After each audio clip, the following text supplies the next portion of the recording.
On the morning of April 19th, 1775, a British force of 800 to 900 grenadiers and light infantry, after crossing the Back Bay from Boston, marched to Lexington, Massachusetts.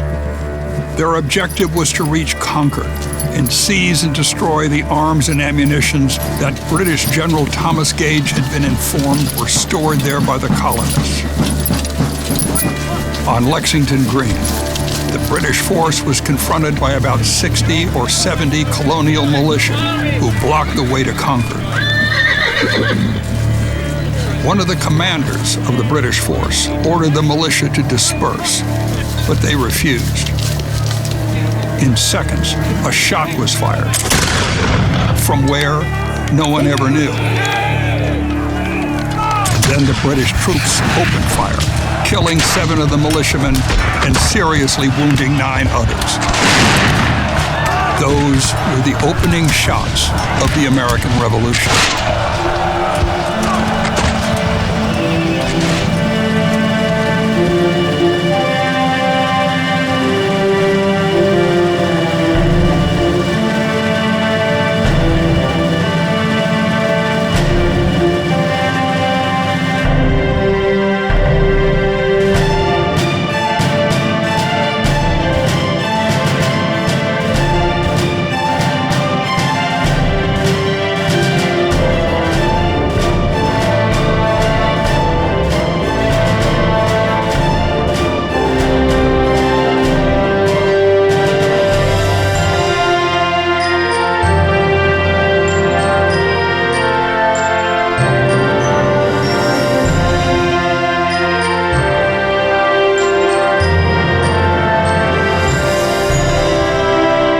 Hello, I'm Kent Masterson Brown, and welcome to the shot heard round the world, the coming of the American Revolution, Colonial America to 1775.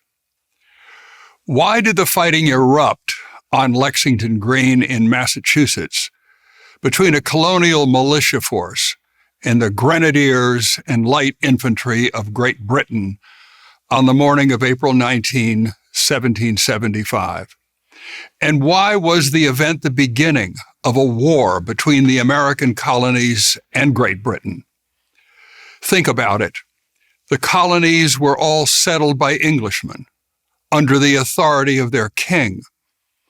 Consider also, for example, that many of those holding positions of authority in the American colonies in 1775 were of English descent and grew up schooled in English literature, customs, laws, and governance. Many were communicants of the Church of England. It is true that as the colonies grew, many people arrived in the colonies who were not of English descent. Some were Scots-Irish, and others were Scottish, Irish, German, and French. None of those were communicants of the Church of England. Instead, they were Catholics from England and Europe, Huguenots or Presbyterians, Lutherans, Dunkards, Mennonites, Moravians, and Dutch Reformed. Nevertheless, the American colonies resembled the mother country in many ways. The architecture in the colonies reflected that seen in England, and the colonies even allied with Great Britain in its 7 Years' War against France. That war resulted in France surrendering to Great Britain all its vast lands in America, including all of what is now known as Canada and the Ohio and Mississippi River valleys in 1763. So with all this common history, common enemies, and mostly common culture, why did the colonists confront the British on Lexington Green?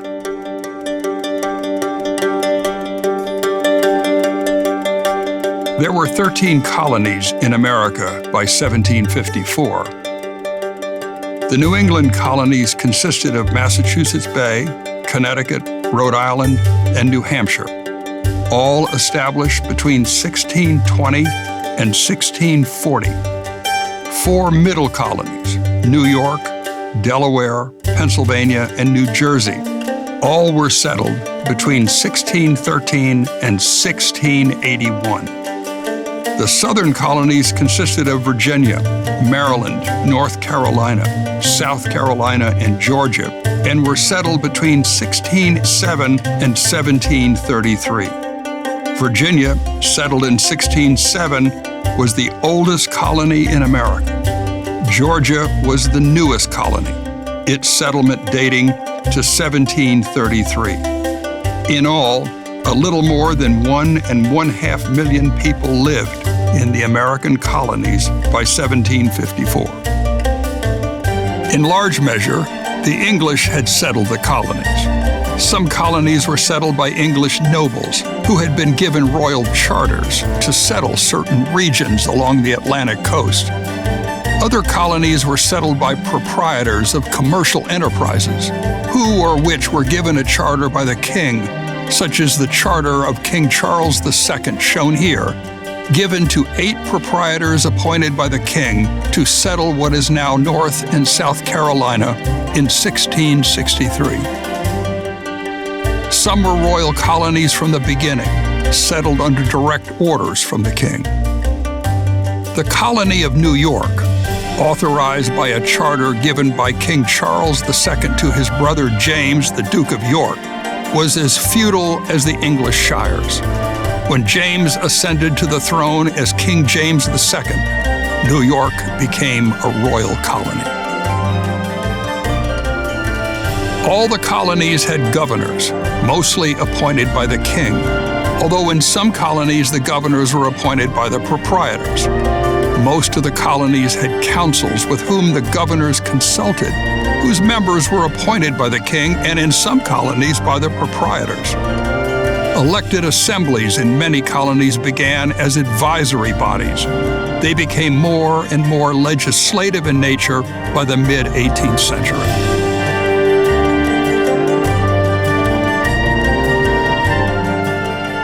Some colonies began as a refuge for settlers who practiced a particular faith. Massachusetts Bay Colony began as an English Puritan settlement. Maryland Colony began as a refuge for those Englishmen who practiced the Roman Catholic faith and were led by Cecil Calvert, the second Lord Baltimore, the proprietor of the colony. Religious intolerance prevailed in some of the colonies early in their settlement. But by 1754, the sheer number of denominations practicing their faiths contributed to a lessening of religious intolerance. One of the most interesting colonies was Georgia, the last of the 13 colonies to be settled.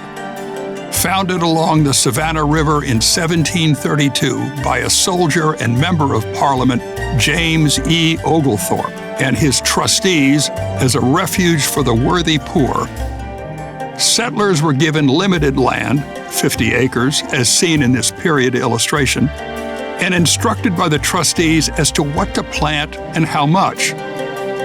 Land could not be sold, traded, divided, or even inherited. Clothing, weapons, cooking implements, utensils, and planting and harvesting implements were rationed. The economic order more resembled a prison work farm than a colony of free men. Georgia's planned economy was doomed from the start. By 1750, large numbers of colonists abandoned Georgia for neighboring South Carolina. Considerable unrest continued among those who remained. So unstable and difficult had the situation become by 1752 that Oglethorpe and his trustees returned their charter to the king, ending the first successful revolt against British authority in North America. In 1752, Georgia became a royal colony. It may safely be said that by 1754, the American colonies had grown to become largely self-governing states. So far were they from the mother country, and so long had they been separated from England. Americans ever increasingly guarded their right to self-determination. The economies of the American colonies were mostly dependent upon agriculture.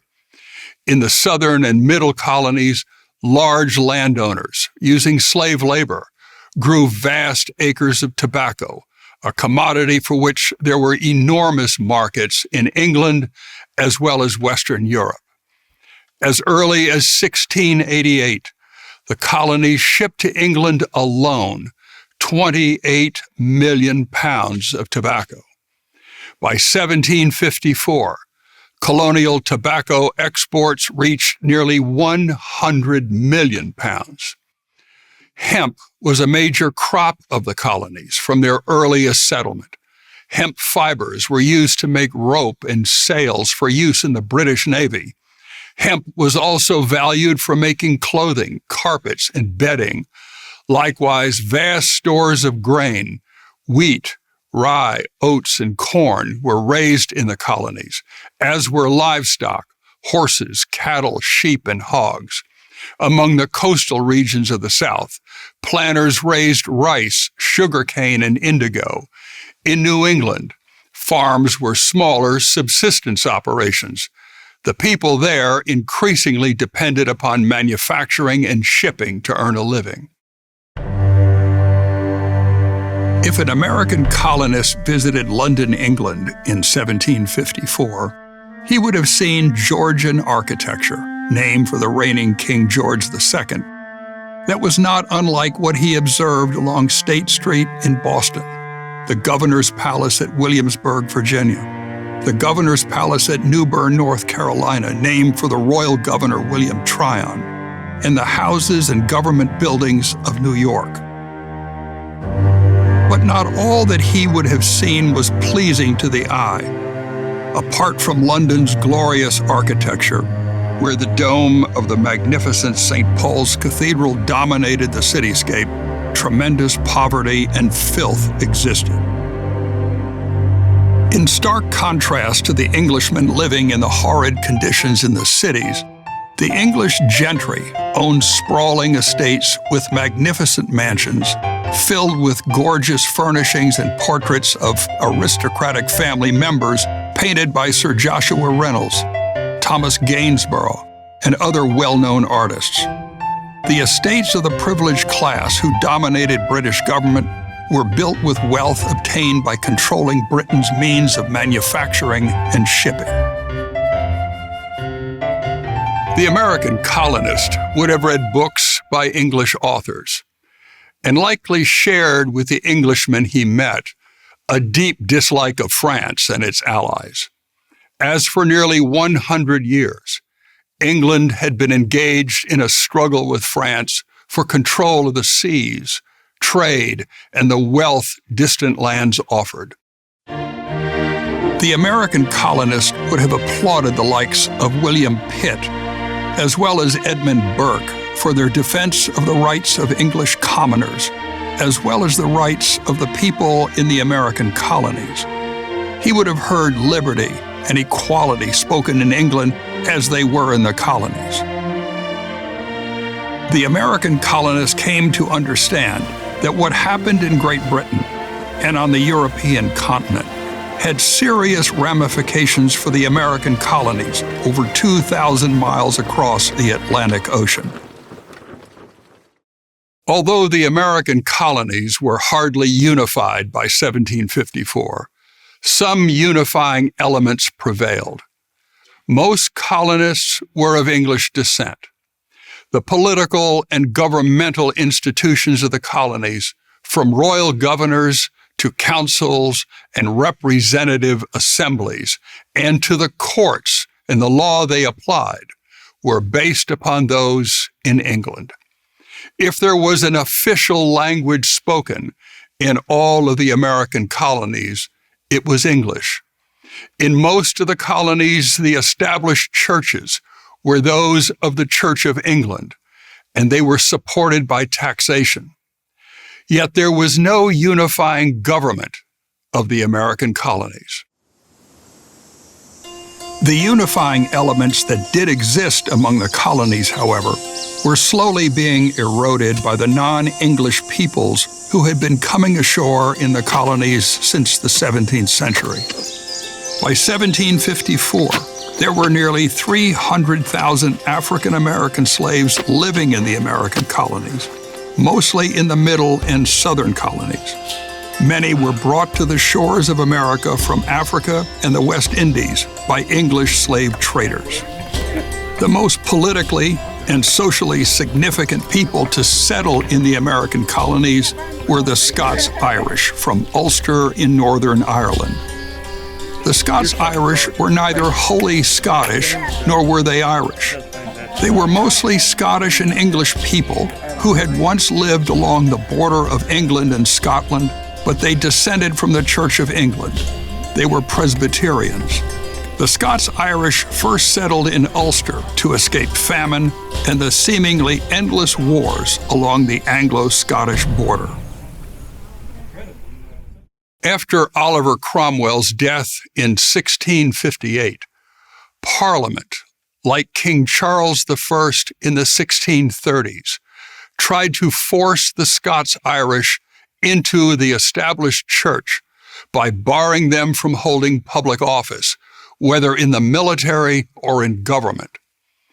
Parliament forced them to pay taxes to the Church of England, and then discriminated against products the Scots-Irish raised or produced in Northern Ireland. As a consequence of all the persecution over the years, waves of Scots-Irish left the British Isles and sailed for the American colonies. Between 1710 and 1775, over 200,000 Scots-Irish settlers came to America. The first Scots-Irish landed in New England and settled western New Hampshire and Connecticut. Finding they were not warmly welcomed in Puritan New England, they found refuge in the middle colonies, particularly Pennsylvania. Most of the Scots-Irish journeyed south to the backcountry, settling in the Shenandoah Valley of Virginia and along the base of the mountains of Virginia, North Carolina, and South Carolina. At the same time the Scots-Irish poured into the colonies, so did large numbers of Germans. Whereas the Scots-Irish were Presbyterians, the Germans were Lutherans, Dunkards, Dutch Reformed, Moravians, and Mennonites, all dissenters from the established Roman Catholic Church in the German states. Some of them, like the Moravians and Mennonites, were pacifists. William Penn, the founder of the Pennsylvania colony and a Quaker, encouraged the persecuted Germans to settle in his colony. By 1754, the Germans made up 1/3 of the population of Pennsylvania. Some Germans migrated into the Shenandoah Valley of Virginia and western North and South Carolina. 2 large numbers of French Protestants, known as Huguenots, who were mainly Calvinists, had suffered persecution, even massacres, like the St. Bartholomew's Day massacre at the hands of Catherine de' Medici and her son, King Charles IX of France, where 70,000 Huguenots were killed. Between 1680 and 1715, over 500,000 Huguenots fled to England, Holland, Prussia, and even Russia. From there, many came to the colonies of New York, New Jersey, South Carolina, Massachusetts, Rhode Island, and Virginia. The American colonists recognized tensions emerging between Great Britain and the American colonies by 1754. All of the American colonies had been founded under the authority of the king. Government authority in all of the colonies had always been exercised in the name of the king. The American colonists felt the impact of the vast lands being far distant from England. Many of his fellow colonists believed that England was feudal and tyrannical. Many colonists by 1754 were not of English descent, but rather were Scots-Irish, Scottish, Irish, German, Dutch, and French. To Englishmen, however, the colonies were still considered to be dependencies, and the American colonists were still the children of the mother country and subjects.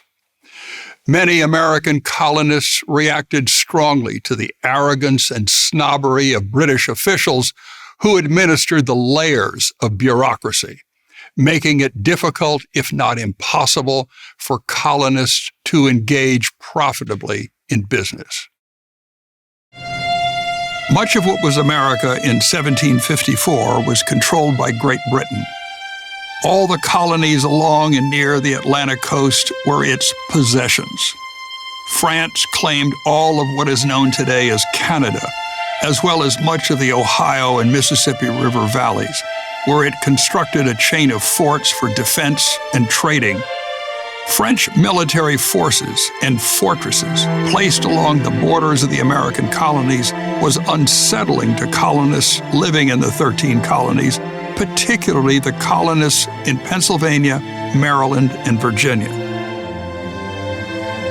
In July 1755, a British army led by General Edward Braddock marched from Alexandria, Virginia to what is now western Pennsylvania in an attempt to remove the French from the forks of the Ohio. Braddock's troops, however, were overwhelmed by a force of French and their Native American allies along the Monongahela River, not far from the forks of the Ohio River. Braddock was mortally wounded, and his army fled.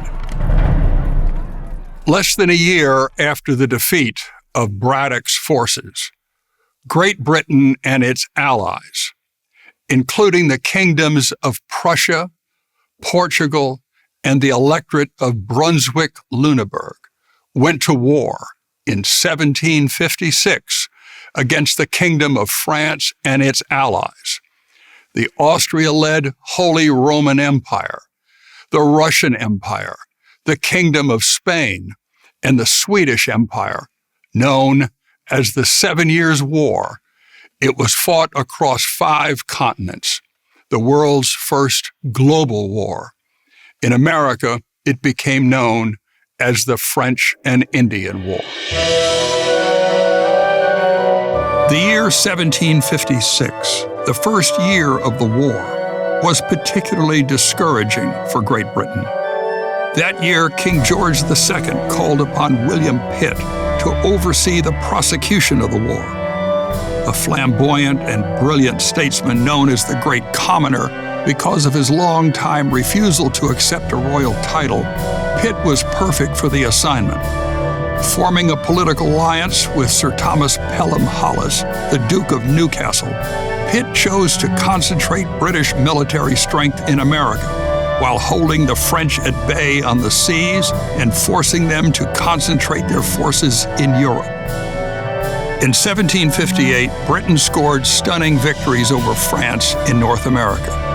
In a combined operation, the British forces under Generals Geoffrey Amherst and James Wolfe took the French fortress of Louisbourg.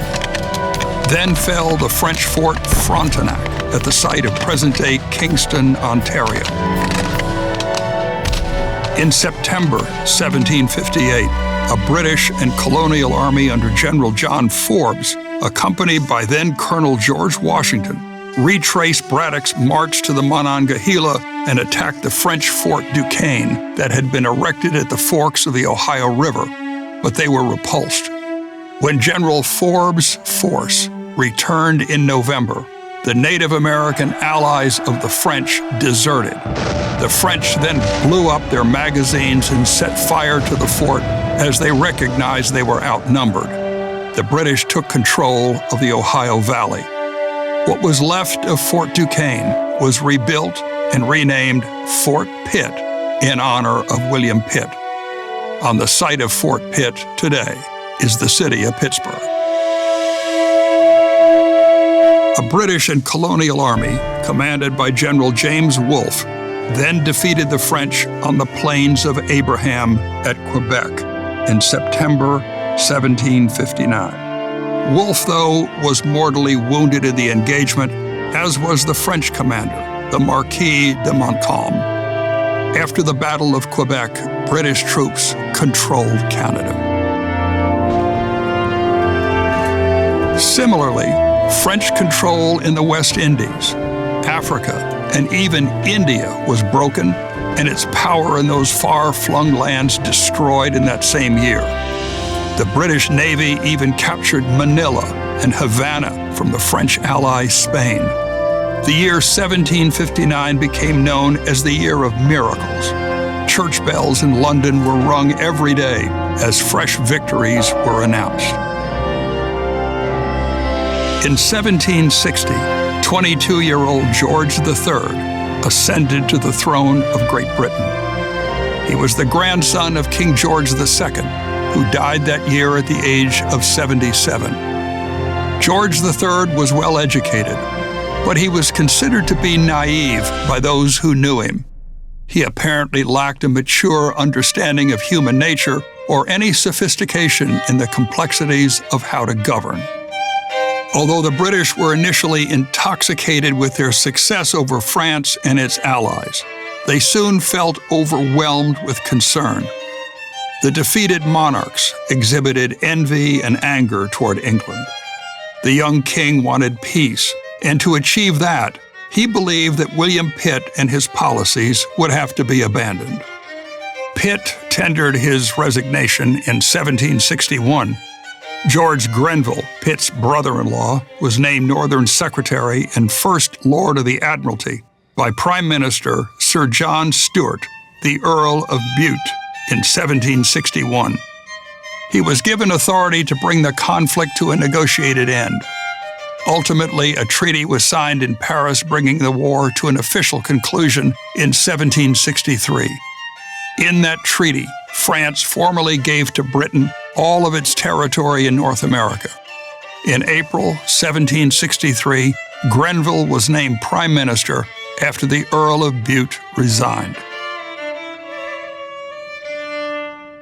Fighting a global war for 7 years had been expensive, nearly depleting the British treasury.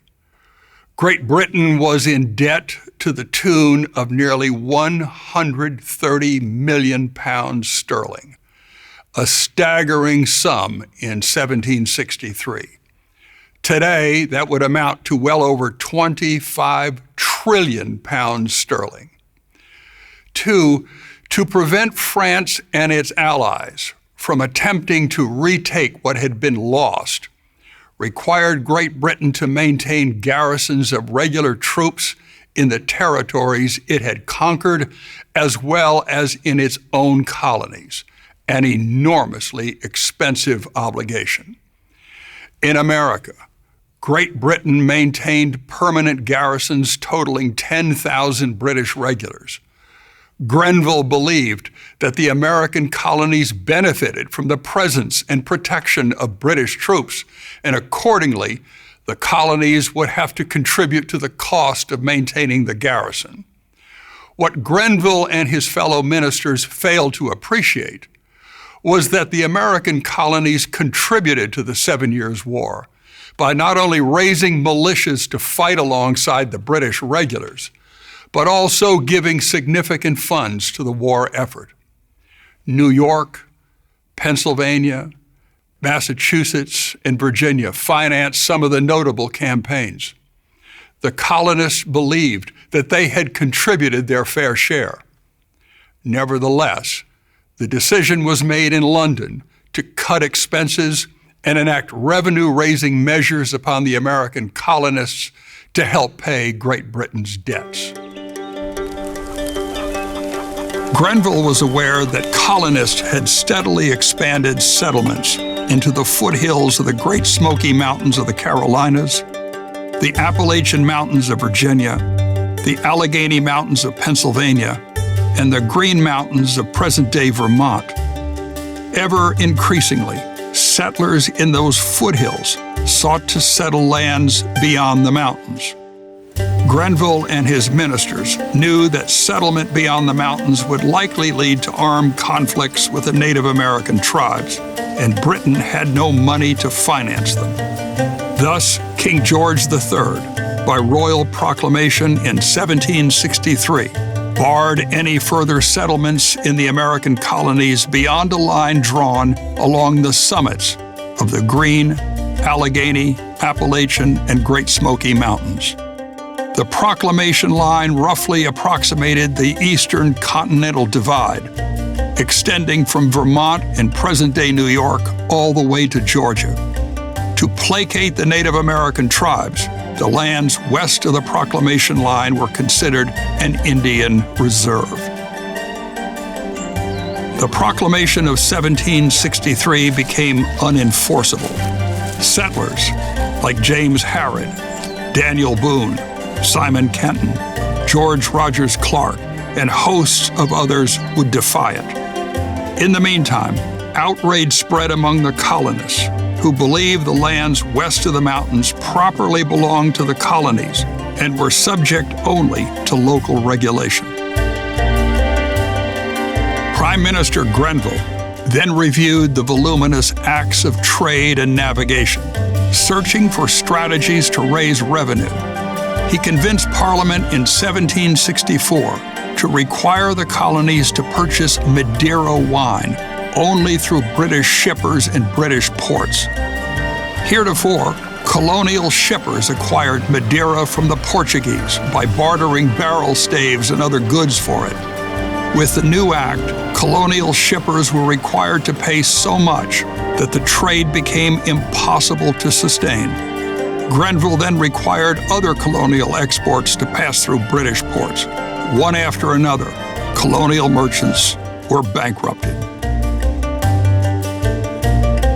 For years, colonial ships had taken vast shipments of dried fish, lumber, naval stores, and horses to the French and Spanish West Indies and returned with black molasses, which was processed into rum. Massachusetts alone exported 2 million gallons of rum a year by 1750. In 1764, Grenville decided to seize upon the rum trade as a means of raising money. An extension of the 1733 Molasses Act, known as the Sugar Act, Grenville's and Parliament's new requirements literally doubled the import duties on rum, seriously crippling trade. To Grenville, the Sugar Act was an act with teeth. It contained heavy civil and criminal penalties for noncompliance. Massachusetts Representative Thomas Cushing, in a letter to Jasper Maduis, claimed that the acts violated the exclusive right of the people of the colonies to tax themselves. The Massachusetts legislature then appointed a committee to correspond with other colonies, particularly Rhode Island, New York, and Pennsylvania, that were also devastated by the duties. Sadly, more bankruptcies followed. Grenville was hardly through getting Parliament to enact revenue-raising measures on the colonies. Enacted on March 22, 1765, Parliament placed upon the colonies a direct tax on a variety of licenses, publications, and legal papers. Called the Stamp Act, the measure was the first direct tax made upon the American colonies by Parliament. To comply with the act necessitated the purchase of special stamped paper. The act would become effective on November 1st, 1765. A firestorm erupted in the colonies. Unlike the response to the Sugar Act, which brought an outcry from only 4 of the colonies most affected, the Stamp Act brought about a unified outcry from all of the 13 colonies. The Stamp Act set forth a tax on each and every use of vellum or parchment, more than 50 itemized uses. and the tax would be paid by purchasing a stamp like the one shown here. The South Carolina Assembly set forth the fundamental argument of the colonies succinctly. It is inseparably essential to the freedom of a people and to the undoubted rights of Englishmen that no taxes be imposed upon them but by their own consent. To make matters worse, Parliament required that all violators of the Stamp Act be tried at the discretion of the prosecutor in admiralty courts in any part of His Majesty's realm, thereby denying the accused of a trial before a jury of his peers. In Virginia, the outcry against the Stamp Act became noteworthy. At Williamsburg, on May 29th, 30th, and 31st, 1765, members of the Virginia House of Burgesses, known as the General Assembly, considered 7 resolutions against the Stamp Act introduced by the newly elected Patrick Henry of Louisa County. Henry was 29 years old. Of the 116 members of the General Assembly, only 39 were seated. Henry's resolutions, presented here in his own handwriting, embodied all of the objections the colonies would voice against Great Britain's attempt to levy taxes on them, wrote Patrick Henry.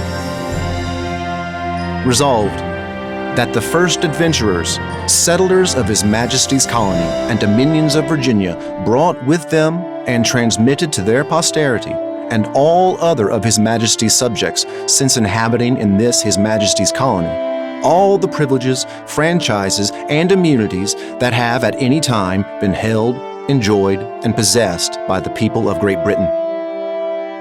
Resolved, that by 2 royal charters granted by King James I, the colony aforesaid are declared and entitled to all intents and purposes as if they had been abiding and born within the realm of England.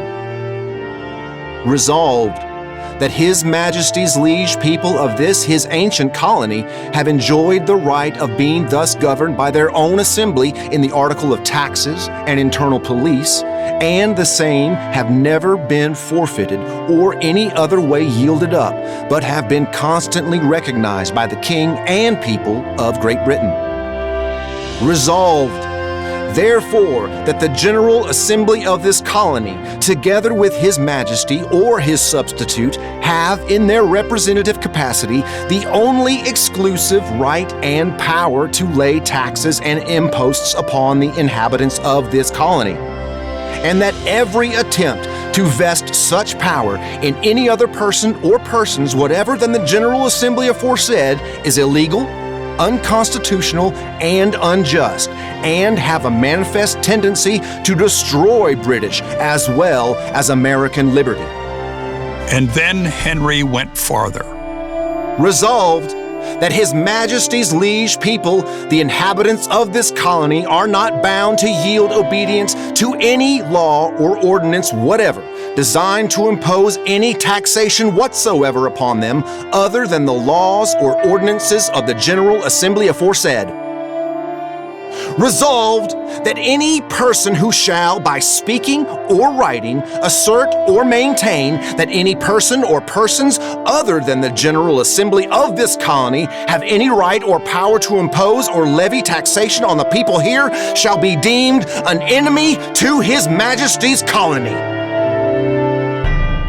Of those 39 members of the General Assembly who heard Patrick Henry's resolutions, a majority voted to pass the first 5 of those resolves. Although the last 2 of the resolves were not passed by the General Assembly, all 7 of the resolves were printed in the Newport Mercury of June 24, 1765, and the Annapolis, Maryland Gazette on July 4, 1765, leading many to believe all the resolutions had been adopted. In July 1765, George Grenville was forced out of office 3 1/2 months before the Stamp Act was to take effect. he had become personally unacceptable to the king. In Grenville's place came Charles Watson Wentworth, the second Marquis of Rockingham, the first Lord of the Treasury. Rockingham tried to get the Stamp Act repealed, calling upon the persuasive abilities of William Pitt to help him convince Parliament. In the American colonies, there was considerable unrest and dissatisfaction. Responding to a letter from the Massachusetts Assembly, 9 colonies, Massachusetts, Rhode Island, Connecticut, New York, New Jersey, Pennsylvania, Delaware, Maryland, and South Carolina, sent delegates to meet in Federal Hall on Wall Street in New York City in October 1765 to, quote, consult together on the present circumstances of the colonies, end quote. Unfortunately, the plan to meet was complicated by a number of unforeseen events. The delegates from Virginia and Georgia were prohibited to attend by their colonial governors. Delegates of Maryland, New Hampshire, and North Carolina were prevented from attending due to a host of other problems, a smallpox outbreak, a financial crisis, and even the proroguing of the assembly by a royal governor. The Stamp Act Congress, as it was called, nevertheless, became the first General Congress of the colonies, convened without the authority of the king. Consequently, the Stamp Act Congress was regarded by the king as a dangerous tendency in and of itself. Indeed, although acknowledging that His Majesty's subjects in the colonies owe the same allegiance to the Crown of Great Britain that is owing from his subjects within the realm, and all due subordination to that august body, the Parliament of Great Britain, the Stamp Act Congress nevertheless passed 13 resolutions directed to the King, the Lords, and the Commons, shown here in the Providence Gazette of October 19, 1765, all rejecting any claim of Parliament to tax the people of the colonies and deny them trial by jury, as the colonies had no representatives in that body. Beyond the Stamp Act Congress, local organizations within each colony were formed to campaign against the government exceeding its authority, whether by a little officer or a king, as seen in the Boston Gazette of November 18, 1765. Many of those local organizations referred to themselves as the Sons of Liberty. The Sons of Liberty denounced each stamp as a badge of slavery. The entire effort was directed to prevent the Stamp Act from taking effect. Tax collectors were harassed and threatened. Some were tarred and feathered. Before long, many tax collectors refused to serve because of fear for their safety. Effigies of tax collectors were hung on hastily constructed gallows. In New York City, Royal Governor Cadwallader Colden's effigy was carried down the streets and burned along with his carriage. British troops were brought to the city. Many tax collectors and loyalists fled from the colonies. It became impossible to enforce Parliament's act. Beginning with New York and Connecticut, the Sons of Liberty established communication networks and entered into certain reciprocal and mutual agreements with the Sons of Liberty in other colonies, as set forth in this February 5th, 1766 letter to John Adams from the Sons of Liberty. Before the end of 1765, the lower houses of legislatures in 8 other colonies approved resolutions condemning the Stamp Act and denying the right of Parliament to tax the American colonies. The debate to repeal the Stamp Act in the House of Commons began in January 1766, and William Pitt re-entered the fray, arguing, "Everything the Grenville ministry did was wrong. The kingdom has no right to lay a tax upon the colonies. At the same time, I assert the authority of this kingdom over the colonies to be sovereign and supreme. The colonists shared the rights of all Englishmen, were bound by England's laws, and were subject to all the protections of its constitution. And the crucial one in this case was the right to be taxed by one's representatives. Pitt continued, echoing the objections voiced by the colonies. Who in England represented the Americans? The Knights of the Shire? The representative of a borough which perhaps its own representative never saw? Here is another absurdity, the most contemptible idea that ever entered the head of man. William Pitt. Many members of Parliament were offended by Pitt's remarks. Member Henry Conway moved to resolve that Parliament possessed the power to make laws binding on the colonies in all cases whatsoever. The resolution became known as the Declaratory Act. 60-year-old Benjamin Franklin of Philadelphia, then a spokesman for the colonies in London, was called before Parliament by the Rockingham Ministry in early 1766. Franklin reassured Parliament of the colonies' loyalty to Great Britain, but explained that they were harmed by the destructive taxes. He then told Parliament that Grenville's policies had inspired a movement for economic independence in America. Repeal of the Stamp Act, he said, would cause the colonies to consume British manufactured goods again.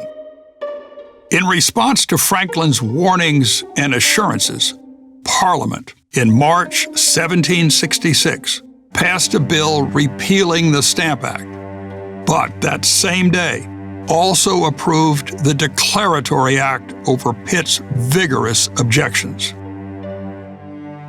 In the late spring of 1766, ships sailing into colonial harbors brought news that the Stamp Act had been repealed. The news raced through the colonies, causing celebrations that turned into near riots. In New York City, the celebration was particularly rowdy. As colonial assemblies reconvened, a few sent resolutions of gratitude to the king. Among the colonists, a sense of distrust grew against not only those in Parliament who voted to enact the Stamp Act, but even those who had voted to repeal it. The Declaratory Act gave the colonists a solid reason to have reservations. George Mason of Virginia may have expressed the reservations of the colonists best when he publicly stated that Great Britain looked upon the colonies as that of a master to a schoolboy. We have, with infinite difficulty and fatigue, got you excused this one time. Pray, be a good boy for the future. Do what your papa and mama bid you. But if you are a naughty boy, your parents and masters will be obliged to whip you severely. George Mason. In the wake of the repeal of the Stamp Act, the colonists found that individuals who supported Great Britain in the crisis were defeated for election or re-election to colonial assemblies by large margins. And those who supported organizations like the Sons of Liberty were elected. Unintentionally, the passage and repeal of the Stamp Act had in large measure united the colonies, amplifying and consolidating the colonists' positions on governance. Finding him largely ineffective, the king dismissed Lord Rockingham in July 1766. Not wanting Grenville to return, the king turned to William Pitt, who had expressed an interest in forming a government. Elevated to the peerage, Pitt became the Earl of Chatham. Pitt focused on reform that would rid the government of its various factions, fomented by courtiers and bureaucrats. Meaningful reform proved to be nearly impossible. In the midst of the turmoil he created by his reform efforts, Pitt collapsed due to ill health and was taken to Bath in March 1767, to recover. Among those Pitt had brought into his government was 41-year-old Charles Townshend, who became the Chancellor of the Exchequer. Unfortunately for Pitt, Townshend proved to be erratic and unpredictable, causing Pitt, before he became ill, to try to force him out.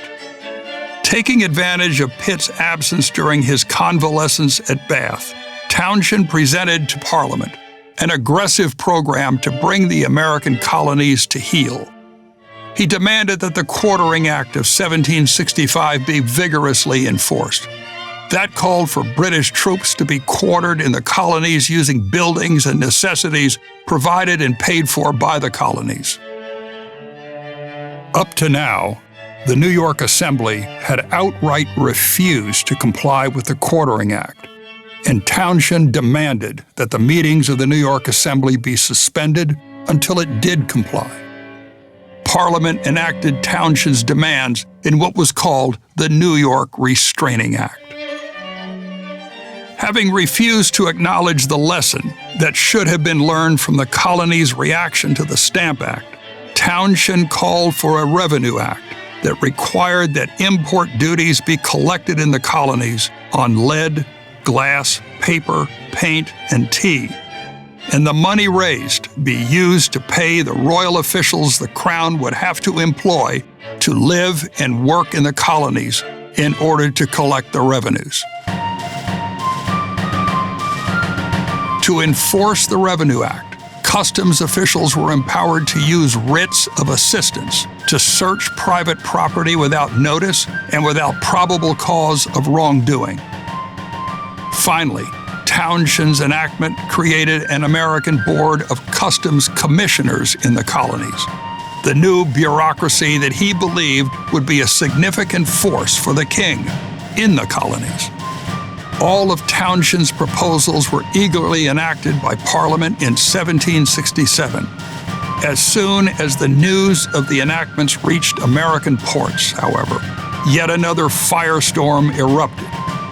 The Townshend enactments were what many colonists, like George Mason, had warned the people about after the repeal of the Stamp Act and the enactment of the Declaratory Act. Lawyer John Dickinson is credited with being among those in the colonies who first wrote about the Townshend Acts being an encroachment upon the constitutional rights of the colonists in his Letters from a Farmer in Pennsylvania, published in 1767. At 35 years of age, Dickinson was no Pennsylvania farmer. Born in Maryland, he grew up in Dover, Delaware, and then studied law at the Middle Temple in London. He practiced law in Philadelphia and eventually moved back to Delaware. In 1760, he was elected to the Assembly in Delaware and 2 years later to the Pennsylvania Assembly. Dickinson published his Letters from a Farmer in Pennsylvania in the Boston Chronicle, shown here, to argue that the Townshend duties were no different than the taxes raised by the Stamp Act. Dickinson's letters were widely published. Copies appeared in Philadelphia, Boston, New York, and Williamsburg, Virginia. They were even published in London, Paris, and Dublin. Dickinson vigorously asserted that the Townshend duties were in fact taxes designed to raise money from the colonies.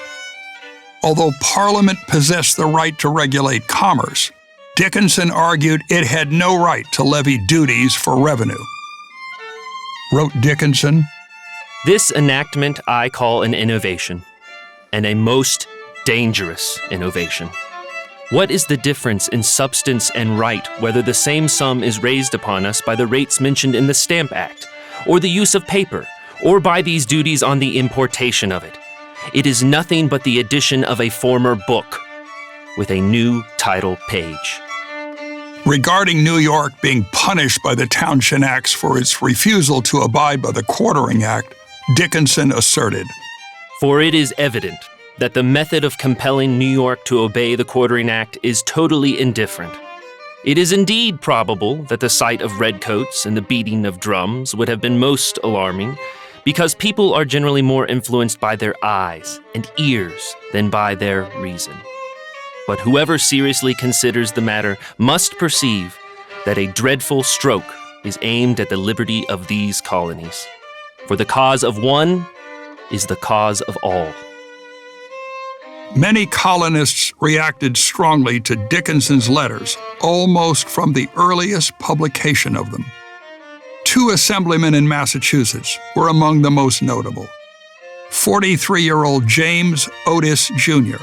had been involved with the resistance to the Stamp Act.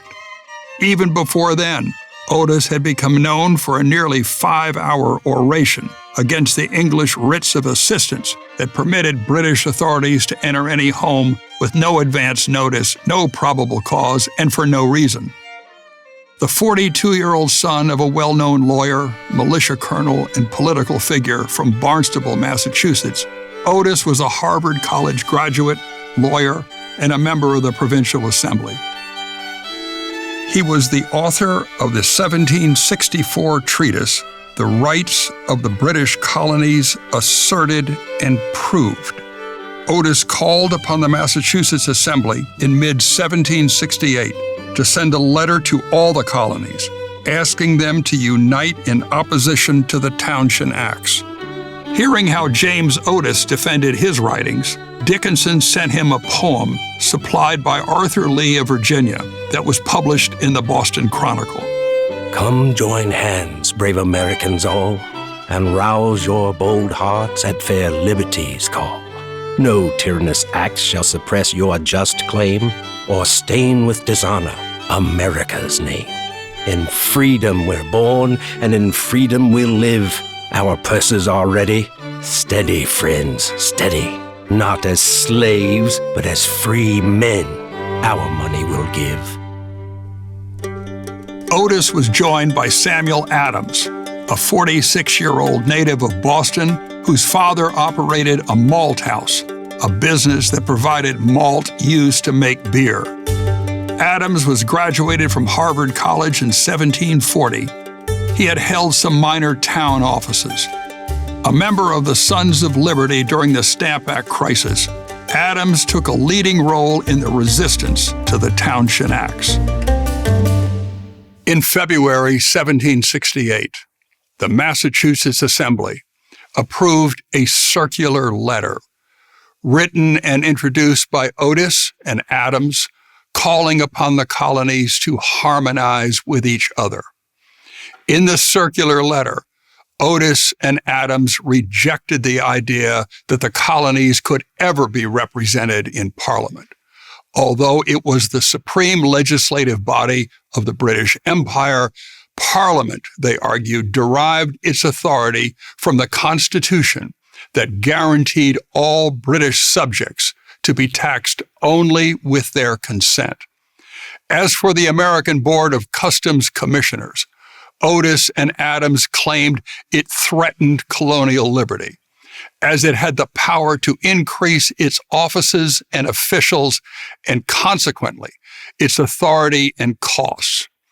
The circular letter was sent to the speakers of all the colonial provincial assemblies in North America. In March 1768, 47-year-old Peyton Randolph, the Speaker of the Virginia General Assembly, led that body in Williamsburg to approve protests to the King and Parliament. The Virginians claimed the Virginia General Assembly was equal to Parliament as a legislative body over the colony of Virginia, although the Virginians did not seek independence from Great Britain. By May 1768, the Virginia General Assembly reported a circular letter of its own, urging the colonies to take collective measures against British actions that have, quote, an immediate tendency to enslave them, end quote. In Boston, Otis and Adams enlisted Dr. Joseph Warren, a 27-year-old Boston physician, to join the resistance. Warren wrote an article that appeared in the Boston Gazette that accused the royal governor, Francis Bernard, of surrendering to wickedness. Warren even suggested that Bernard was related to the devil. There were accusations that Warren libeled the governor and there were threats of civil and even criminal actions against Warren and others.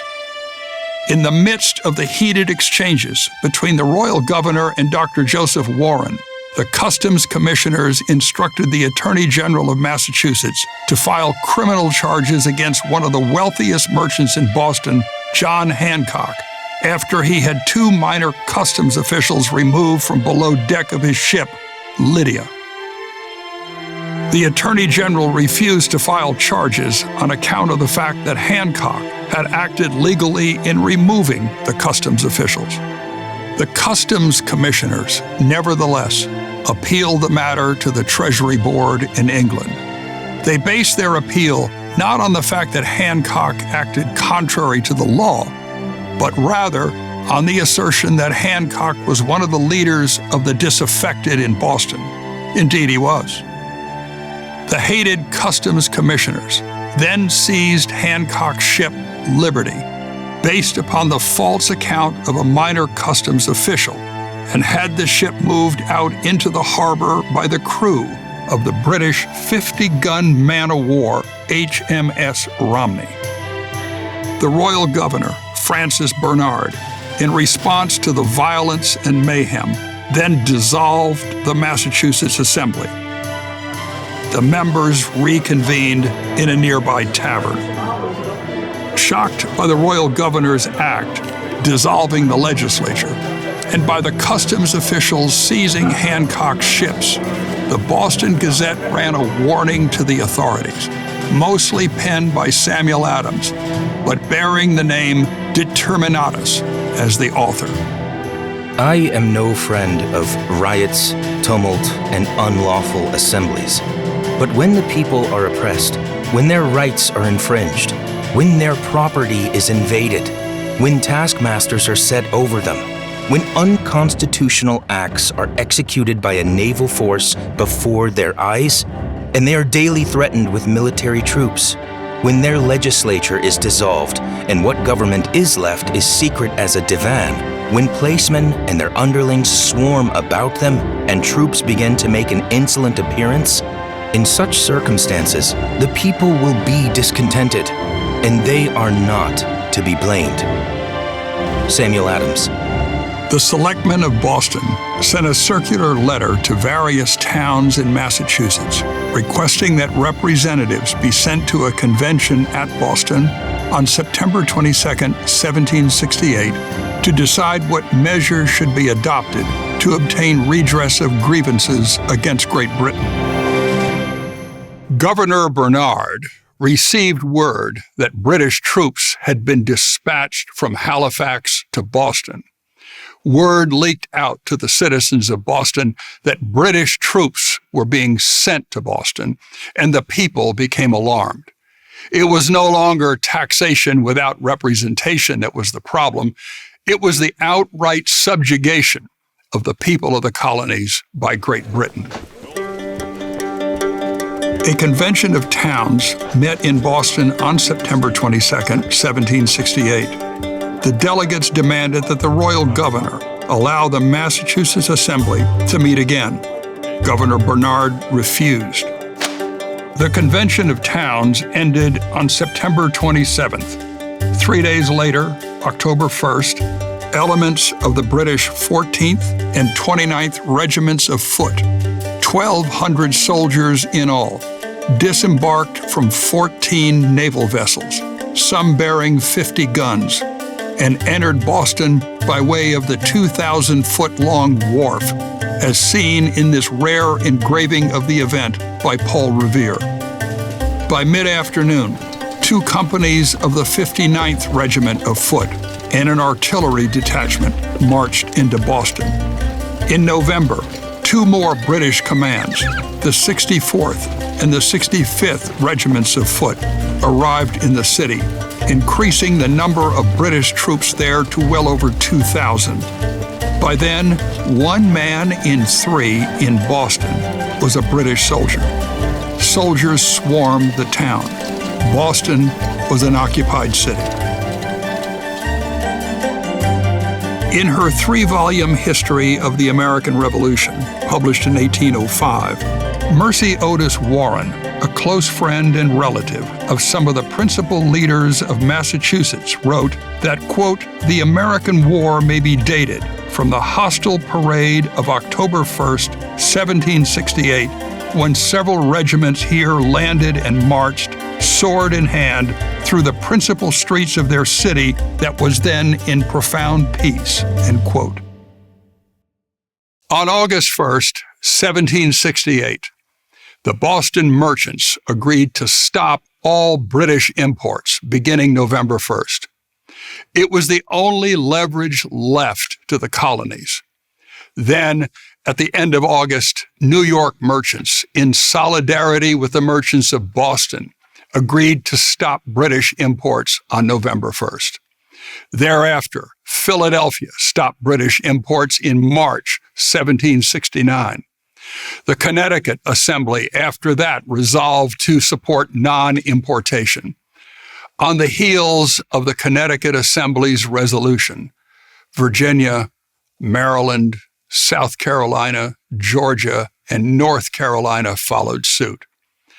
To convince Rhode Island, merchants in the colonies who agreed to non-importation refused to do business with their counterparts in Rhode Island unless they agreed to do the same. In the midst of the unrest, the Duke of Grafton, a staunch supporter of William Pitt, became Prime Minister. He was only 33 years old and would prove to be ineffective. The non-importation effort began to falter in January and February of 1770.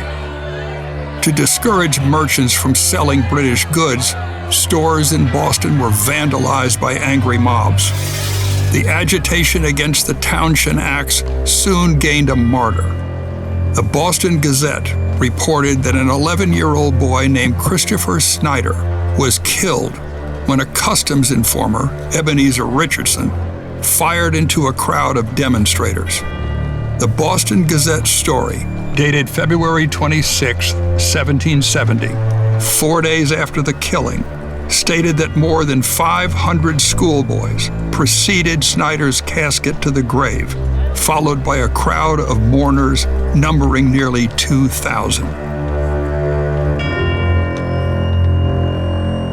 Even before the unrest in 1770, the king recognized that Massachusetts needed a new royal governor. Replacing Francis Bernard as governor of Massachusetts in 1769 was the noted British sympathizer Thomas Hutchinson. He had an enormously complex and difficult problem to face as governor.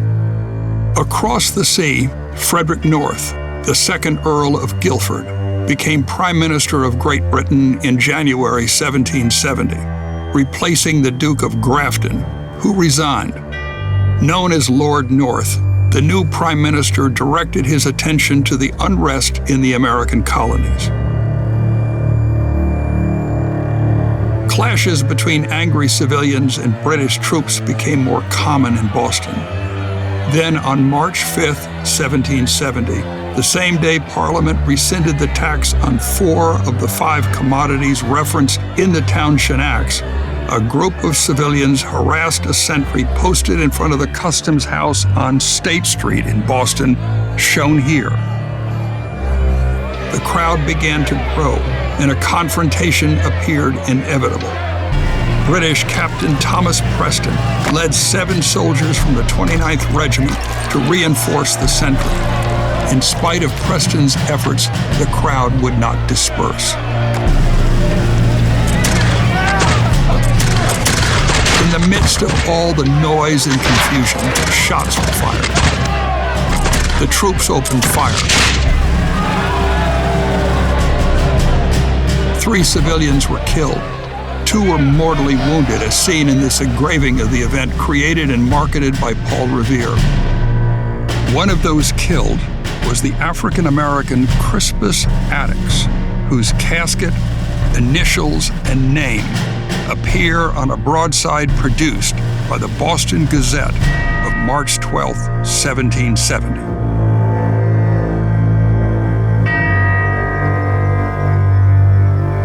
Within hours, Captain Preston and his men were jailed. All of them were charged with murder. The Bostonians demanded the troops be removed. Before the Superior Court of Judicature, John Adams, Robert Auchmuty Jr., and Josiah Quincy Jr. defended the British soldiers. The trials of the soldiers began on October 24th, 1770. Ultimately, the jury found 6 of the soldiers not guilty of murder or manslaughter. 2 of the soldiers were found guilty of manslaughter and escaped the death penalty. In the fall of 1772, the Bostonians heard rumors that Parliament was going to mandate that the judges of the Superior Court of Judicature would no longer be paid by the colony's General Court, but instead by funds collected by the hated American Board of Customs Commissioners. The news brought about great fear among the colonists that Parliament was going to, in their words, pervert the judgment of men by this kind of interference with the courts. Samuel Adams proposed the creation of a corresponding organization to measure the sentiments of other Massachusetts towns in response to the rumors about Parliament and the presence of British troops in Boston. On November 2nd, 1772, the Boston Selectmen voted to establish a 21-member Committee of Correspondence. Soon, other towns appointed their own committees of correspondence, just as Adams had suggested. In the spring of 1773, the Virginia House of Burgesses resolved to form a committee of correspondence composed of noted Virginians, including Patrick Henry, Thomas Jefferson, Richard Henry Lee, and others. It was welcome news to Boston's committee. On May 10, 1773, the committees of correspondence in Massachusetts saw their first opportunity to act when Parliament enacted the Tea Act, fundamentally granting to the financially troubled East India Company a monopoly on the sale of tea. Many members of Parliament were investors in the East India Company. Members of Parliament believed they had the power to impose such intolerable strictures upon the colonies, and even gain personal benefit to themselves by doing so. Although the Townshend duties had been rescinded on 4 of the 5 commodities taxed, the tax on tea remained in full force and effect. On Sunday, November 28, 1773, the ship Dartmouth, carrying 114 chests of tea, arrived in Boston Harbor. A meeting was called for all Bostonians to attend at Faneuil Hall. The crowd became so large, the meeting was moved to the Old South Meeting House. The assembly demanded the tea carried by the Dartmouth be returned to England. It then appointed 25 men to guard Griffin's Wharf to prevent the landing and unloading of the Dartmouth's cargo. Strong reaction to the Tea Act was not limited to Boston, as threats from the citizens in Philadelphia and New York led to the resignations of consignees in 3 port towns by December 2nd. On December 15th, 1773, 2 ships, the Eleanor and the Beaver, both filled with tea, arrived at Griffin's Wharf in Boston. A citizens' meeting at Old South Meeting Hall the next day demanded the tea be returned to England. 2, they resolved to prevent the East India tea from being unloaded, stored, and/or consumed. At the conclusion of the meeting, the crowd filed out onto the street. There they followed 30 to 60 men, dressed like Mohawk Native Americans, to the Griffin's Wharf, where they proceeded to dump 342 chests of tea into the sea. Not stopping with stripping the ships of the tea, they ransacked and destroyed tea shipments in a nearby warehouse for good measure. In March and April 1774, the pretend Native Americans destroyed more shipments of tea. to quell what he referred to as the commotions and insurrections in Boston. Lord North proposed and Parliament enacted an act to block up Boston Harbor on March 25, 1774. The act would become effective on June 1st. It would shut down Boston Harbor until the East India Company was compensated for its losses, some 9,659 English pounds, or $1,700,000 in today's money. And the act further required that the Bostonians cease and desist from destroying East India Company property. About 6 weeks later, in May 1774, the colonists received the news of Parliament's closure of Boston Harbor. At the same time, a new governor for the Massachusetts colony arrived, General Thomas Gage. Gage, at the time, was also Commander-in-Chief of British military forces in North America. Not a man of significant learning, Gage hailed from a Sussex family of peerage. His father was the first Viscount of Sussex. Gage entered the British Army and rapidly rose in the ranks. He was a constitutionalist, or one of those who believed in the rule of law. Naming General Gage as governor of Massachusetts, however, was a direct message from the King and Lord North to the people of that colony that Great Britain would not hesitate to use force against them. The Bostonians received more alarming news the day after the act closing Boston Harbor became effective. They learned that Parliament had enacted what was called the Administration of Justice Act and the Massachusetts Government Act. The Administration of Justice Act removed from colonial courts the power to decide cases of murder or other capital offenses if the charges were brought against an official performing his duty suppressing riots, enforcing revenue laws, or similar acts. Instead, those cases would be tried by a court in Great Britain or some other of His Majesty's colonies. No more murder cases, such as the ones brought against the British officer Richardson for the murder of the Snyder boy, and against the British soldiers involved in the Boston Massacre, would ever be permitted in colonial courts again. To the colonists, the Administration of Justice Act became known as the Murder Act. The Massachusetts Government Act mandated that all judges of colonial courts would be appointed by the governor alone. Juries would be chosen by the sheriff, and the sheriffs were named by the governor. General Gage would now make all those decisions. Together with the act closing Boston Harbor, the three acts became known as the Intolerable Acts. They fundamentally repealed the colonial charter of Massachusetts colony. Parliament was hardly through enacting laws to punish the colonies, and particularly Massachusetts. In an act designed to raise money to pay for the troops garrisoned in the colonies, principally in Massachusetts and the city of Boston, Parliament levied fees and duties upon marriages and births. It even went so far as declaring that the killing of a child or children was not deemed murder and would not be punished. Apparently directed at illegitimate children or children orphaned in the colonies, so Britain would not have to pay for their care. The act was an astonishing example of how cold and brutal the British government had become. Also enacted was yet another quartering act.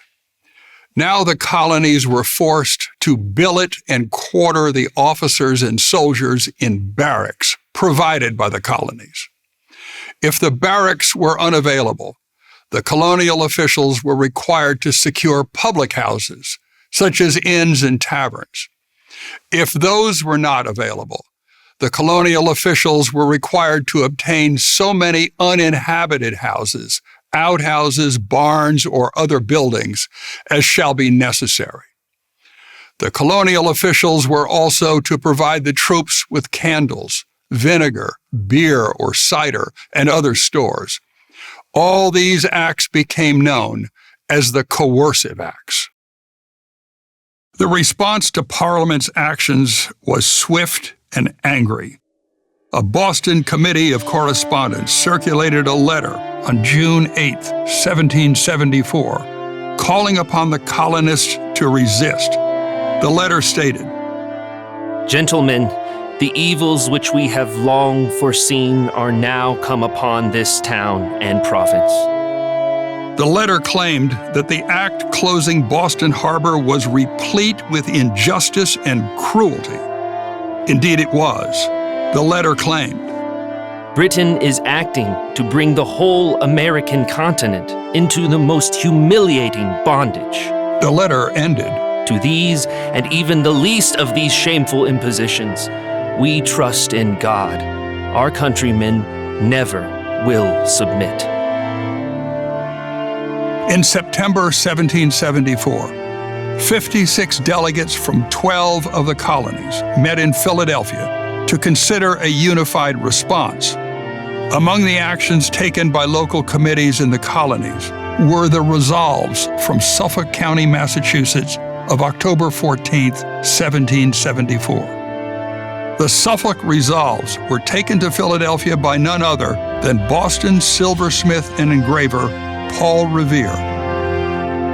Penned by Dr. Joseph Warren, the Suffolk resolves read, That until our rights are fully restored to us, we will, to the utmost of our power, and recommend the same to other counties, withhold all commercial intercourse with Great Britain, Ireland, and the West Indies, and abstain from the consumption of British merchandise and manufactures, and especially East India teas and peace goods, with such additions, alterations, and exceptions only as the Grand Congress of the Colonies may agree to.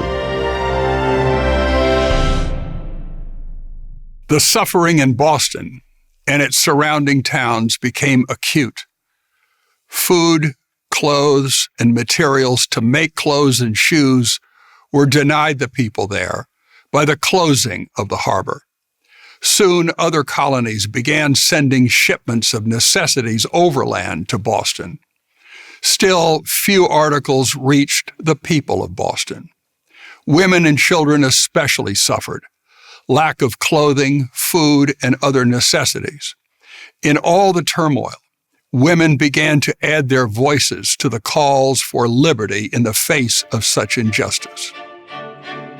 No woman was more influential than Mercy Otis Warren, the sister of Massachusetts Assemblyman James Otis Jr.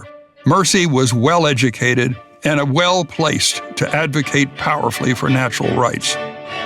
Tutored alongside her brother in his preparation for Harvard, Mercy married her brother's friend, James Warren, the president of the Massachusetts Provincial Assembly. She and her husband hosted the Sons of Liberty in their home and supported the boycotts of British goods, as well as the Boston Tea Party. Mercy was a capable writer. Writing mostly anonymously, she authored satirical plays criticizing British colonial leaders and revealing them to be enemies of liberty. She was also a keen observer and writer about why there must be limitations on government power. Among Mercy's many notable sayings about government are these. The rights of the individual should be the primary object of all governments, because no republic ever yet stood on a stable foundation without satisfying the common people. The origin of all power is in the people, and they have an incontestable right to check the creatures of their own creation. Mercy Otis Warren.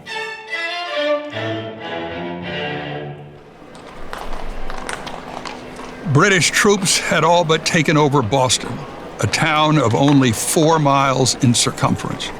Quartered mostly on Boston Common, in Faneuil Hall, and in the warehouses at the wharf, British troops were seen everywhere. Crimes committed by soldiers, such as theft and assault, abounded. In some instances, the crimes were serious. The townspeople were even subjected to witnessing a soldier executed by a firing squad for desertion. King George III notified Parliament that it must take a tough stand against, quote, the most daring spirit of resistance and disobedience to the law, end quote.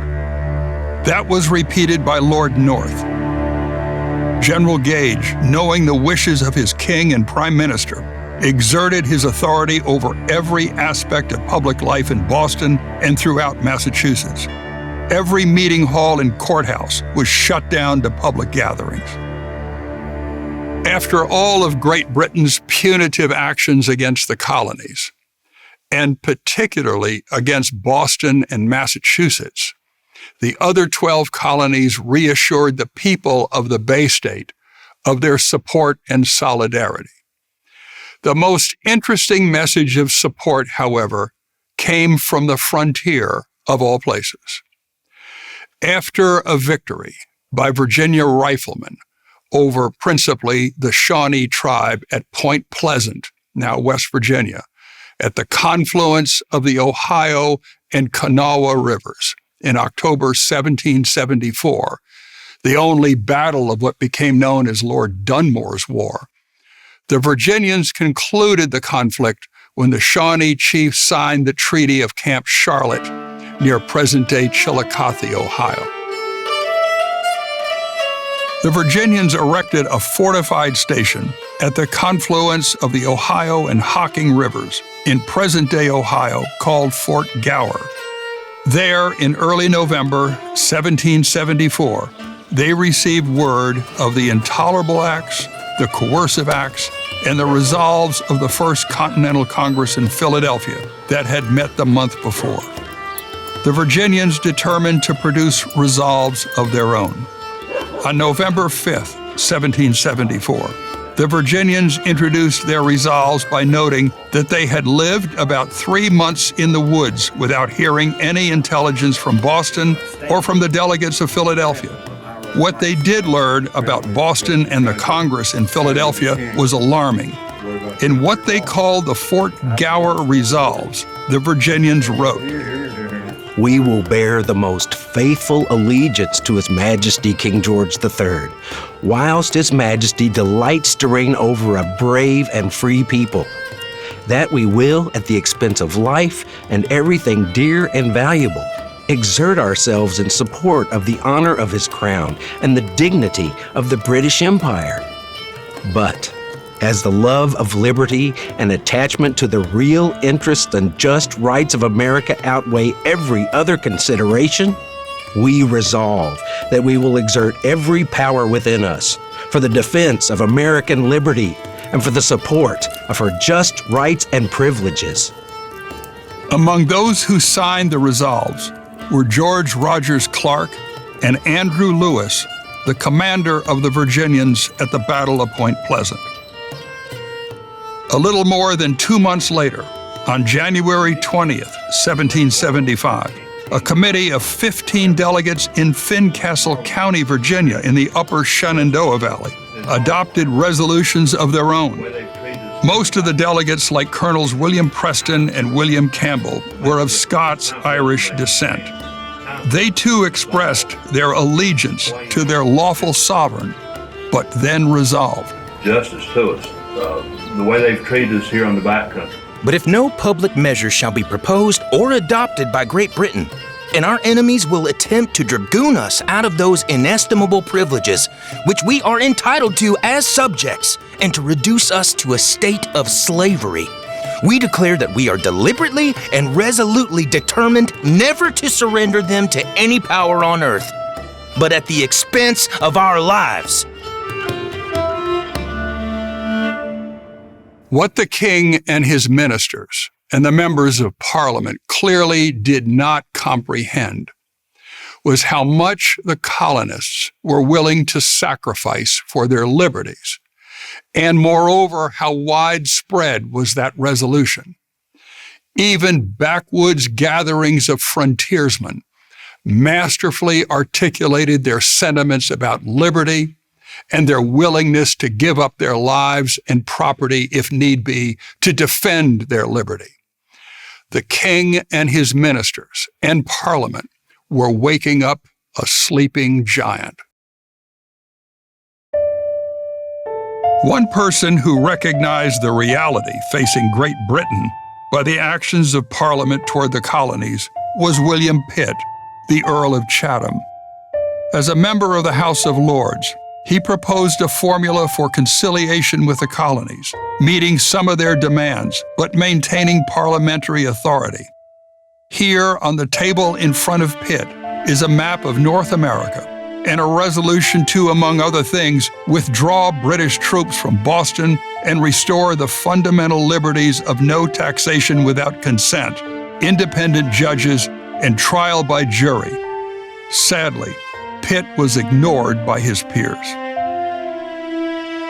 Instead, the British government under Lord North only escalated its punitive measures. General Gage not only prohibited public gatherings in Massachusetts, a move that restricted speech and imposed humiliation, but he now decided to seize the military arsenals in New England, effectively disarming the colonists. As early as September 1st, 1774, General Gage sent 260 British soldiers from the 4th Regiment of Foot to Charlestown, across the Back Bay from Boston, to seize 250 barrels of gunpowder and 2 artillery pieces from the town's magazine. In response to what was called the powder alarm, the colonists in Massachusetts, acting through a provincial congress, established an elaborate network of alarm riders and militia companies that could quickly respond to emergencies. They were not going to allow the British to disarm them.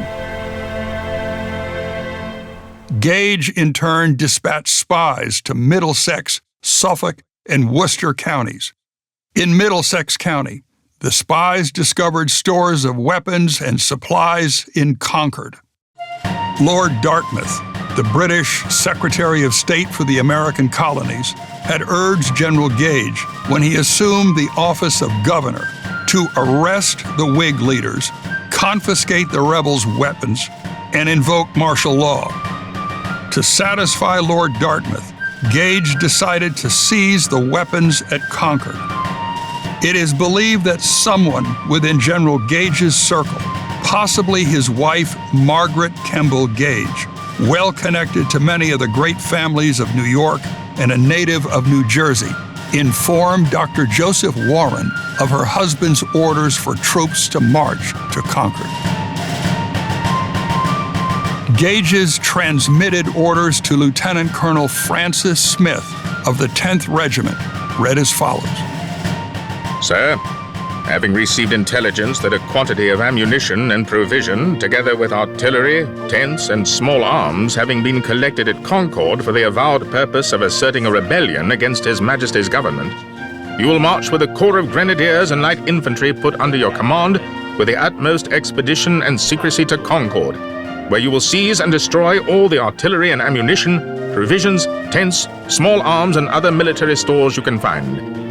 But you will take care that the soldiers do not plunder the inhabitants or hurt private property.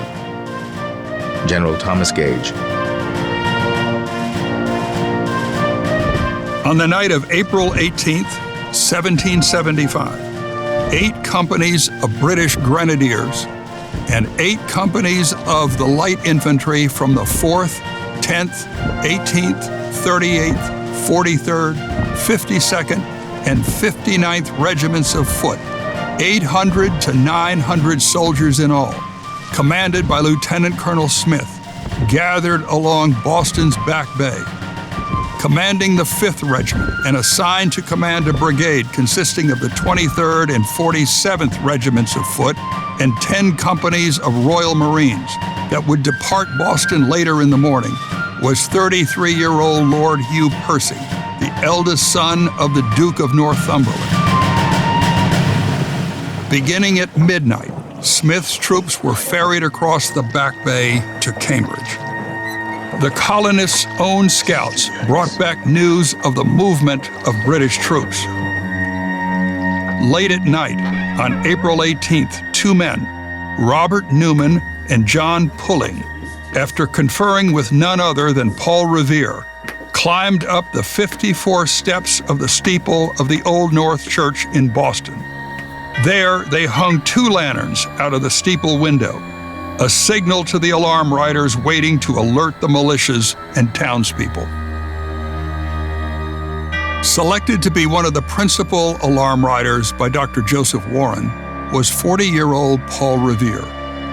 Revere instructed Newman in pulling that night that 2 lanterns hung in the steeple of Old North Church would signal that the British force was heading by sea or across the back bay to reach Cambridge. 1 lantern would indicate that the British force was marching by land to Cambridge. Once Revere received word of the course the British force was taking, he was under instructions to not only notify officers of the local militia organizations and village and county leaders, and even clergymen along the way, but to get to Lexington. There, he was to warn Samuel Adams and John Hancock, who were staying at the parsonage of the town minister, Jonas Clark, where about 30 men of the Colonial militia guarded them. With Hancock was his fiancée, Dorothy Quincy. Beyond Revere, though, a vast network of express riders and couriers were riding across the countryside on other routes, warning militia officers, community leaders, and clergy in over 40 towns south, west, and north of Boston in like manner. Once the British force reassembled at Cambridge after crossing the bay, they began to march to Lexington and Concord at 2 o'clock in the morning. They could hear gunshots, church bells, and drum beats sounding the call to arms, alerting the militia to gather in villages along and around the route of their march through the early hours of the morning. While Paul Revere was riding through the countryside warning the militias on his way to Lexington, another rider, William Dawes, was approaching Lexington by another route. A full moon gave them enough light to see their way, as recorded by Revere here in his own handwriting. A Charlestown man, Richard Devens, warned Revere that British troops were patrolling the route to Lexington and Concord. Revere never got to Concord. He was captured by a British patrol after leaving Lexington. But surprisingly, they released him after he warned the officers that overwhelming numbers of militia were marching toward Lexington. The British forces arrived in Lexington around 4:30 in the morning of April 19th. The sun was just beginning to rise. As they passed the Buckman Tavern, where the local militiamen had gathered only hours before, the advance companies of the British troops marched onto the village green in front of the meeting house and belfry. A company of the local armed militia, only about 60 or 70 men, blocked the way of the British troops to Bedford and to Concord. Captain John Parker, a local farmer and mechanic, walked among his militiamen, telling them to be steady. Parker did not wish to start a fight, but he would not run away from one either. The first man who offers to run will be shot down, Parker said. Stand your ground, he barked over and over. Don't fire unless fired upon. Parker then said, "But if they mean to have a war, then let it begin here." From the ranks of the British Light Infantry of the Advance Guard, 6 companies from the 10th Regiment, Major John Pitcairn of the Royal Marines rode ahead of his troops and halted only about 20 yards in front of the militia. He had just warned his own troops not to fire and to keep your ranks. Pitcairn then yelled at the militiamen, "Throw down your arms and disperse, you damn rebels!" There was no response. Pitcairn rode back to his men. A shot was fired. No one ever knew with certainty from where the shot emanated. It could have come from a spectator, John Robbins, a Lexington militiaman, claimed one of the British officers ordered his men to open fire. British soldiers recalled the shot coming from a Lexington militiaman. That first shot would become known as the shot heard round the world. Suddenly, the British front file, formed by the 10th Regiment, opened fire. The second file then opened fire. One eyewitness described it as a continual roar of musketry. In a moment, 7 militiamen were killed, 9 were wounded, some severely, including Captain Parker's kinsman, Jonas Parker, who was not only shot down, but minutes later, bayoneted. The militia dissolved as the British troops, after reassembling to the beat of drums, moved forward with bayonets fixed to their muskets. Marching past the dead and wounded militiamen, the British troops headed to Concord, their ultimate destination.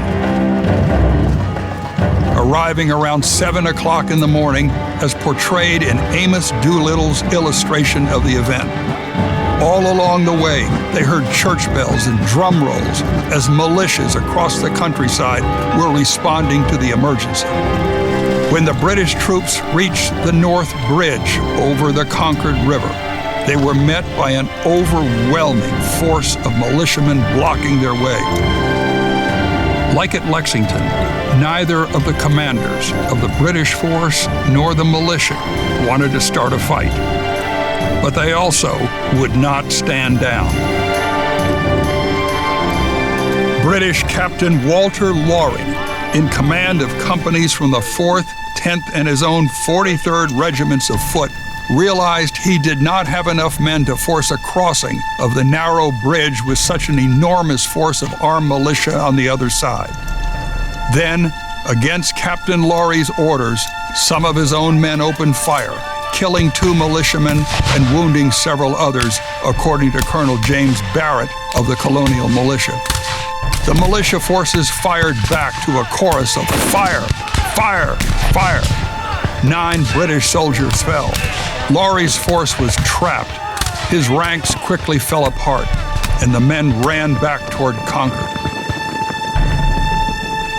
Then, beginning at a place called Miriam's Corner, a mile east of Concord, and nearly all the way back to Charlestown, militiamen swarmed along the side of the road, firing from behind trees and stone fences, inflicting heavy casualties within the British ranks.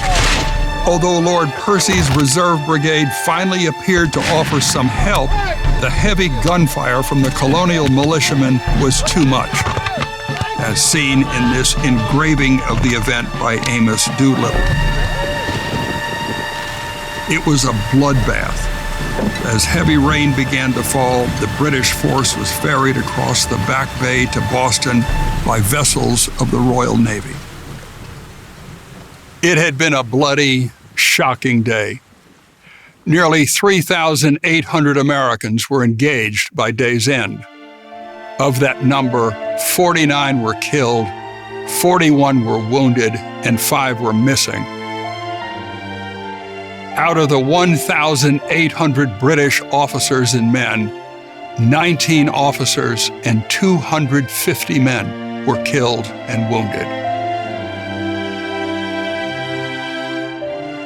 In the wake of the fighting on April 19th, the colonists printed broadsides with the skull and bones and the names of the dead and wounded, condemning the British troops for killing the colonists and referring to their actions as bloody butchery.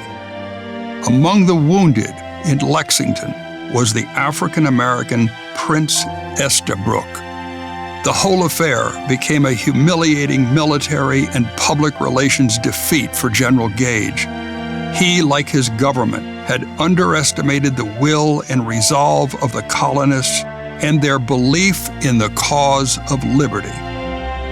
The defeat of General Gage's British troops and the vilifying broadsides were not enough to satisfy the colonists' resistance to further British rule. Within days, nearly 20,000 militiamen from all over Massachusetts took up positions along the heights north, south, and west of Boston, laying siege to the city and General Gage's British forces. The news of the tragic events of April 19th spread through the colonies, and local militia companies gathered in countless villages and towns ready to join their fellow colonists in Boston. The King, Lord North, the King's ministers, and Parliament had a war on their hands. It would be a war they could ill afford to fight. Withdrawing British troops from American colonies was not an option. Great Britain had to confront the United Colonies, even though it did not have the financial resources or even the manpower to do so. Arrogance and a determination to impose laws upon the colonies, not because they were beneficial to the colonists, but only because the lawmakers believed they had the power to enact them, created the crisis. The war would last almost 8 years. Britain's hated foe, France, would seize the opportunity to enter the war as an ally of the colonies. After tremendous loss of lives and property, and the expenditure of vast sums of money, Great Britain would lose all the American colonies. Those colonies would become the United States of America.